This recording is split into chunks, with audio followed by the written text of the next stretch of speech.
گئی ہے تو ہم گھبرائے تھوڑی ہیں. ہم نے پہلے اعلان کیا تھا لیکن اس وقت پاکستان کے حالات اچھے نہیں تھے. ہم سے بڑے رابطے کیے لوگوں نے جب ہم نے اعلان کیا 18 اکتوبر کو وزیر اعلیٰ ہاؤس جانے کا. آپ کو پتا ہوگا ہم نے اعلان کیا تھا کہ 18 اکتوبر کو ہم وزیر اعلیٰ ہاؤس کا گھیراؤ کریں گے. بیٹھیں گے نہیں, یہ میں بتا دوں بیٹھنے والا نہیں ہوں میں تمہارے گریبانوں میں ہاتھ ڈالوں گا. تم نے عزاداروں کو تنگے ذوالجناح پہ ڈنڈے مارتے ہو, نام مرد ہو گئے, بے زبان جانور کو مارتے ہو. اتنا ظلم ہے کہ تم امام حسین کے ذوالجناح پہ ڈنڈا مارو گے خاموش بیٹھ جاؤ, تم عزاداروں پہ شیلنگ کرو گے خاموش بیٹھ جاؤ. ہو ہی نہیں سکتا, ہم میں سے کوئی خاموش نہیں بیٹھے گا, کوئی نہیں بیٹھے گا. وقت ہی بیٹھے تھے, ہم نے تعاون کیا تمہارے ساتھ کیونکہ تم نے ہم سے کہا تھا کہ ملک کے حالات اچھے نہیں, آپ تعاون کیجئے. ہم نے تعاون کیا, خاموش بیٹھ گئے. ہمیں پتا تھا ملک کے حالات اچھے نہیں, اس وقت بڑی انتشار کی فضا قائم کی گئی تھی, بڑا شور شرابہ کیا گیا تھا. ہمیں ڈر تھا کہ کوئی مس ہینڈلنگ نہ ہو جائے, کوئی تیسرا آدمی سے فائدہ نہ اٹھا جائے, اس لیے ہم خاموش ہو کر بیٹھ گئے. اب بیٹھنے والے نہیں ہیں. اب میں آیا آپ کے ساتھ اس لیے ہوں کہ آج آپ کسی فرد کے کہنے پہ نہیں نکلیں گے, یاد رکھیے گا. یہ نہیں کہ میں آیا ہوں, میں تو ایک دعوت دینے آپ کو آیا ہوں, میری کوئی حیثیت نہیں ہے.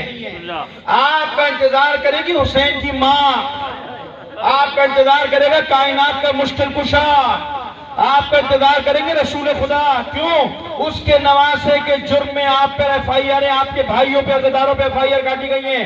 لہٰذا ہم نے صوبائی کابینہ کے اجلاس میں یہ طے کیا ہے کہ 14 فروری تک اگر ایف آئی آر واپس لے لی گئی تو ٹھیک ہے, اگر 14 فروری سے پہلے ایف آئی آر نہیں لی گئی تو 14 فروری کو آپ کے اسی شہر سکھر سے لانگ مارچ کرتے ہوئے, علم عباس اٹھاتے ہوئے, یا حسین کرتے کرتے ہم یہاں سے چلیں گے.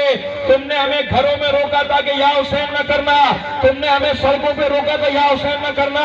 ہم پورے سندھ سے عزاداروں کو نکالیں گے اور یا حسین کرتے کرتے وزیر اعلیٰ ہاؤس پر پہنچیں گے, اور ہماری اختتامی مجلس وزیر اعلیٰ ہاؤس پر ہوگی. 14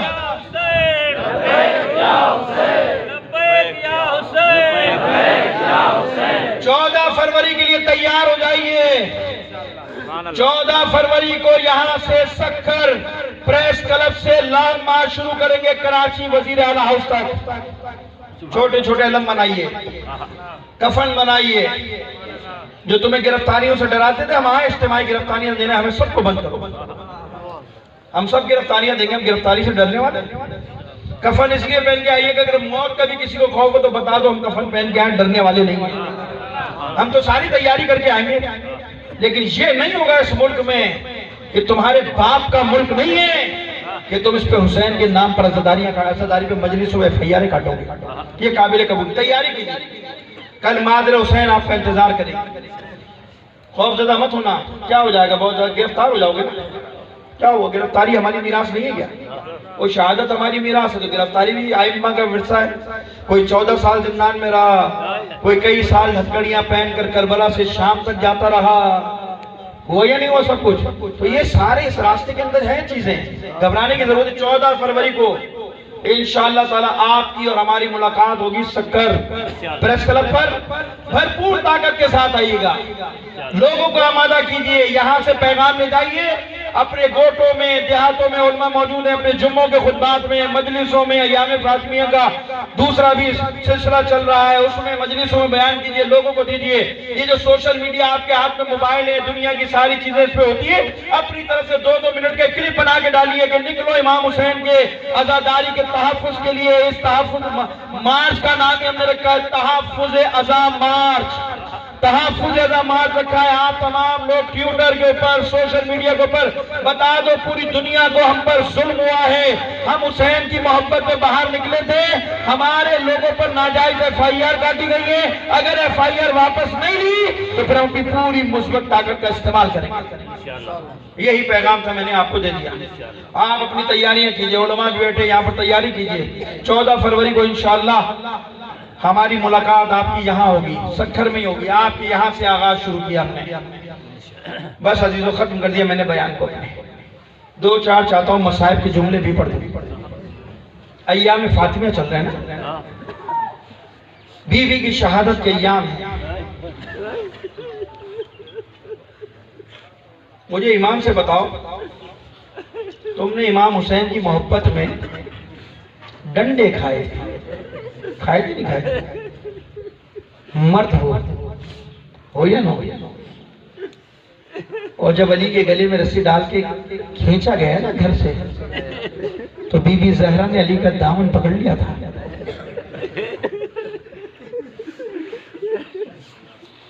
تمہیں جب ڈنڈا مارا ہوا کتنی تکلیف ہوئی ہوگی؟ خدا کی قسم جب زہرا نے علی کا دامن نہیں چھوڑا تھا نا، تو کنفذ نامی خبیث نے فاطمہ کے بازو پر تازیانہ مارا، اور تازیانہ اتنا شدید تھا کہ زہرا تڑپ کر رہ گئی۔ علماء بیٹھے، روایات میں لکھا ہے کہ جب تک زہرا زندہ رہی ہیں، نماز جب پڑھنے کے لیے زہرا کھڑی ہوتی تھی اور دعائے قنوت کے لیے جب ہاتھ بلند کرتی تھی نا، تو تازیانے کی تکلیف اور درد کی وجہ سے زہرا کا ایک ہاتھ نہیں اٹھتا تھا، زہرا کا ہاتھ شل ہو گیا تھا۔ عزاداران حسین، ایک عالم نے، آیت اللہ اشتیار جی نے شاید اس کتاب میں اپنے واقعہ لکھا ہے، ایک عالم نے تہران کے اندر مجلس میں جناب زہرا کے مصائب پڑھے، مصیبت بیان کی۔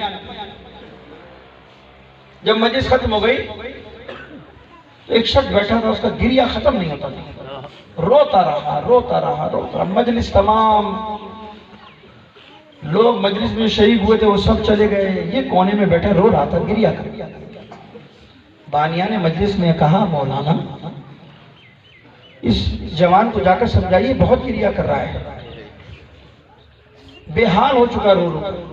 عالم آگے بڑھا، اسے سینے سے لگایا، اس کے ماتھے کو چوم کر کہا، اے جوان تو اتنا کیوں رو رہا ہے؟ میں نے کئی جگہ یہ مصائب پڑھے جناب زہرا کے، آج میں نے کون سی ایسی چیز پڑھ دی کہ تجھ پر اتنا گریہ طاری ہے کہ تو بے حال ہو گیا؟ تو جانتے اس نے کیا کہا؟ اس نے ایک جملہ کہا، مولانا آپ نے کہا تھا کہ جب زہرا پر دروازہ گرا ہے جلتا ہوا تو زہرا کی 4 پسلیاں ٹوٹ گئی تھی، زہرا کی 4 پسلیاں ٹوٹ گئی تھی۔ مولانا میں ہڈیوں کا ڈاکٹر ہوں، خدا کی قسم انسان کی اگر ایک ہڈی ٹوٹ جائے تو ایک پل زندہ رہتا ہے، دوسرے پل مرتا ہے۔ مجھے نہیں معلوم کہ فاطمہ کتنی بار مرتی ہوگی، کتنی بار زندہ ہوگی۔ یہ جو آپ روایت پڑھتے ہیں جناب زہرا نے اپنا مرثیہ پڑھا، صبت علی المصائب لامنہ، بابا تیرے بعد ایسے مصائب ٹوٹے، اگر یہ دنوں پہ پڑھتے تو رات کی تاریخی میں بدل جاتے، اگر یہ پہاڑوں پہ ٹوٹتے تو پہاڑ ریزہ ریزہ ہو جاتے۔ کیا مصائب تھے زہرا کے؟ ابھی رسول کی آنکھ بند ہوئے 30واں دن گزرا ہے، لوگ علی کے دروازے پر آگ لے گئے، علی زہرا علی کو باہر نکالو، اور جب علی باہر نہ نکلے تو ایک ملعون خبیث آواز دے کر کہتے ہیں دروازے کو جلا دو۔ پشت کے دروازے پر دیوار کے درمیان جناب زہرا کھڑی ہیں۔ جب دروازہ جلنا شروع ہوا نا، زہرا کو امید نہیں تھی کہ امت مسلمان میرے گھر کو جلا دیں گے۔ جب دروازہ جلایا ہے نا، دروازہ جلنے کے سبب سے آہستہ آہستہ دروازے نے آگ پکڑی ہے، اور جب دروازہ کمزور ہوا نا تو ایک خبیث آواز دے کر کہتے ہیں دروازے کو گرا دو۔ مجھے نہیں معلوم اس کے بعد کیا ہوا، ایک خبیث آگے بڑھا، اس نے دروازے پر لات ماری ہے، ادھر دروازے پر لات لگی، چلتا ہوا دروازہ زہرا پہ گرا۔ مجھے نہیں معلوم زہرا پر کیا گزری، لیکن زہرا کی ایک فریاد بلند ہوئی، اسماء اسماء مجھے سہارا دے، اسماء مجھے سنبھال لے، میرا محسن مارا گیا، اسماء میری پسلیاں ٹوٹ گئی۔ عزاداروں یہی تو در تھا جو زہرا اس دنیا سے لے کر جا رہی ہے۔ ظالم گھر میں داخل ہوئے، علی کے گلے میں رسی ڈال کر کھینچیے، اور زہرا کہتی ہے ظالموں ابن حسن کو چھوڑ دو، ظالموں علی کو چھوڑ دو، علی نے تمہارا کیا کیا؟ جب زہرا کی فریاد نہ سنی تو زہرا رو کر کہتی ہے ظالموں اگر تم نے علی کو نہ چھوڑا تو فاطمہ اپنے سر کے بال کھول دے گی اور خدا کی بارگاہ میں بد دعا کرے گی۔ سلمان کہتے ہیں ابھی زہرا نے یہ جملے ادا کیے اور روزہ رسول اللہ شروع ہوا۔ سلمان آواز دے کر کہتے علی ارے زہرا کو روک لو، زہرا کو روک لو ورنہ اللہ اللہ کا عذاب آ جائے گا۔ عزیزو گریہ کر لیا، بس 2 روایتیں سن لو، مصائب ہو گئے۔ اور جب آنسو آ جائے نا دل کے اندر، جب گریہ ہو جائے، آنسو بہنا شروع ہو جائے، تو خدا کو زہرا کی مظلومیت کا واسطہ دے کر اپنی حاجات کو پیش کرنا۔ اس لیے کہ امام رضا کی زری پر جا کر ایک شخص رو رہا تھا، رو کے دعائیں کر رہا تھا، مولا میری مشکل کو حل کر دو، مولا میری مشکل کو حل کر دو۔ اور آخر میں رو کر کہتا ہے، مولا میں آپ کو آپ کی دادی زہرا کی ٹوٹی ہوئی پسلیوں کا واسطہ دیتا ہوں۔ اور دعا کر کر مسافر خانے چلا گیا، سو گیا۔ عالم خواب میں دیکھا امام رضا آئے ہیں، رو رہے ہیں اور رو کر کہہ رہے ہیں، اے بھائی اے مومن، میں نے تیری دعا کو قبول کر لیا، میں نے تیری حاجت کو قبول کر لیا، لیکن جب سے تو نے مجھے میری ماں فاطمہ کی ٹوٹی ہوئی پسلیوں کا واسطہ دیا ہے، میں قبر میں چین سے نہیں بیٹھ سکا۔ عزادارو، پروردگار تجھے زہرا کی مظلومیت کا واسطہ ان عزاداروں کی مشکل کو حل کر دو۔ امام حسن بیٹھے رو رہے تھے، کسی نے پوچھا مولا کیوں روتے ہو؟ کہا اپنی ماں کی مصیبت پر رو رہا ہوں۔ کہا مولا ماں کو دنیا سے گئے ہوئے کئی سال گزر گئے، آج بھی گریہ کرتے ہو؟ امام حسن کہتے تجھے نہیں معلوم کہ میری ماں فاطمہ کتنی مظلوم ہے۔ مولا کیا ہوا تھا؟ کہتا ہے جب دروازہ جل رہا تھا میں نے دیکھا دروازے کے پیچھے ایک لوہے کی کیل نکلی ہوئی تھی۔ جب ظالموں نے دروازہ جلایا، دروازہ جلنے کے سبب سے لوہے کی کیل سرخ ہو چکی تھی۔ امام حسن کہتے ہیں مت پوچھ کہ اس کے بعد کیا قیامت ٹوٹی۔ میں نے دیکھا جب ظالموں نے دروازے کو دھکا دیا تو جلتی ہوئی کیل میری ماں کے پہلو میں جا لگی۔ عزاداران حسین ظالم گھر میں داخل ہو گئے ہیں۔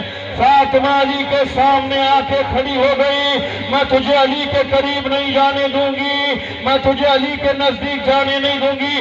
سنو گے شیخ عباس قمی نے کیا لکھا؟